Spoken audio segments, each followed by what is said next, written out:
Alicia McCalla writes kick-ass Black women main characters for nerds who want to see themselves represented in fantasy, sci-fi, and horror, and love thrilling stories of courage, bravery, and strength. Alicia, take it away. This is from my short story in the anthology, The Fey Witch's Pregnancy. We're pregnant. I waved the pregnancy test around like it was a magical wand while dancing in the condo bathroom. That may have been too much. I mean, I was a fey witch, but not the warm and cheerful fairy godmother kind. As it was, I struggled with keeping up my facade. Did you hear me? I allowed the excitement to rush off me in waves. It was impossible to contain my happiness. For a moment, I almost dropped the human mask held together by my fey glamour, which might have been disconcerting to my boyfriend. Dylan studied me like he was burning a worm with a magnifying glass and losing interest once the poor creature died. What? We're gonna have babies soon. I knew this was exactly what we needed, a family. The truth is, he'd been my world for the last year. I loved everything about him. His scent, chiseled face, muscle-bound arms, the way he held me tightly, blanketing me in love and protection. People were envious of what we had. It would certainly help us through the storms we were weathering together. It seemed lately, though, the more effort I put into pleasing him, the angrier he got with me. But babies would certainly bring us together. No, he said, not stopping to look at me. He kept shoving things inside his suitcase. But I tried to be cautious. Last night, you said we were taking our relationship to a new level. I meant we weren't a thing anymore and that this relationship is over. I slid in, next to where his bag was sitting on the bed, and tried my hardest to make myself seem willing to please him like human women did. It was rather annoying, but I had one objective: to get him to stay. But we did that thing together, and you enjoyed it. I batted my eyes, flung my dreadlocks back in a sexy way, and opened my legs. We could do it again if you like. Leave me alone, he barked, opening his drawers and shoving more things into his suitcase. That was breakup sex. My stomach turned in on itself. I stood up. Dylan, I can be anyone or anything you want, anytime you want. I had to be careful, considering my emotions were high, and I really didn't want him to see the real me. He truly wasn't ready for that yet, so I would say what he needed to hear.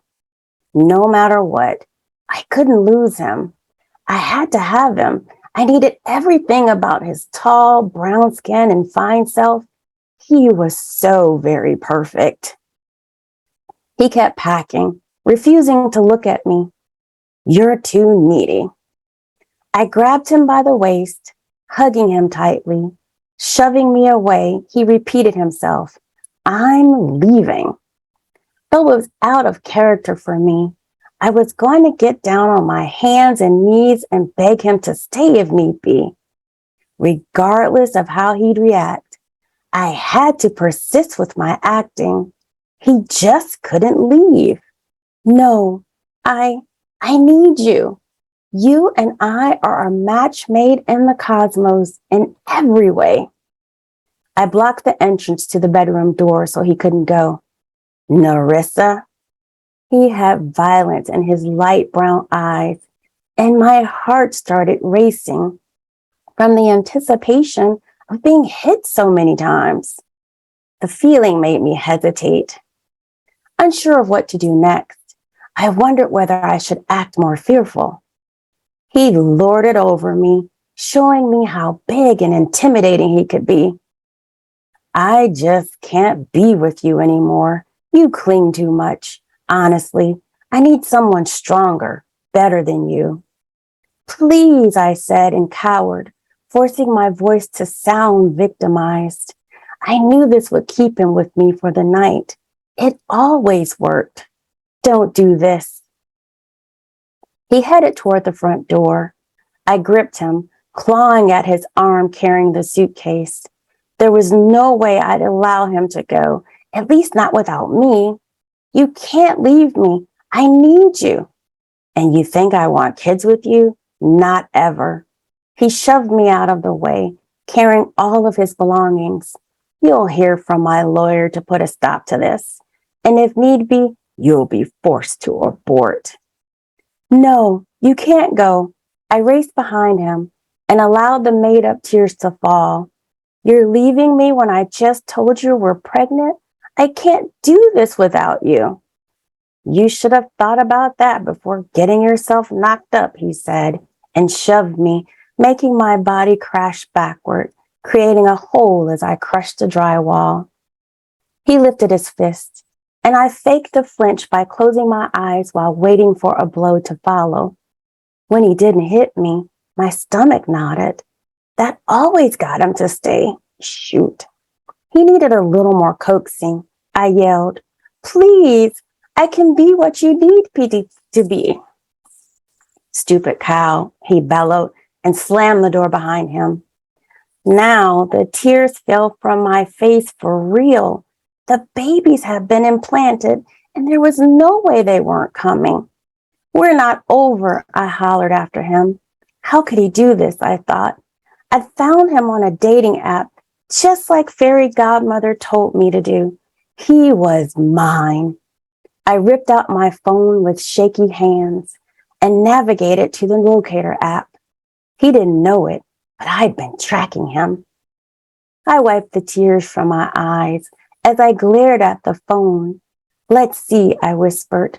I'm going to become whoever you need me to be till you realize how much you want me, need me, so we can be a family.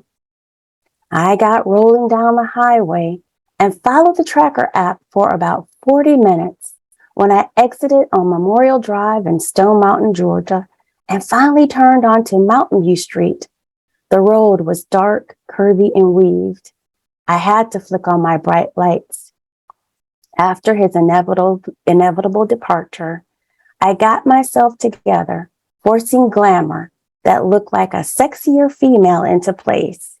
It had to be impeccable. Thanks for listening, guys. I also narrated the audiobook if you'd like to listen to me read it on Audible.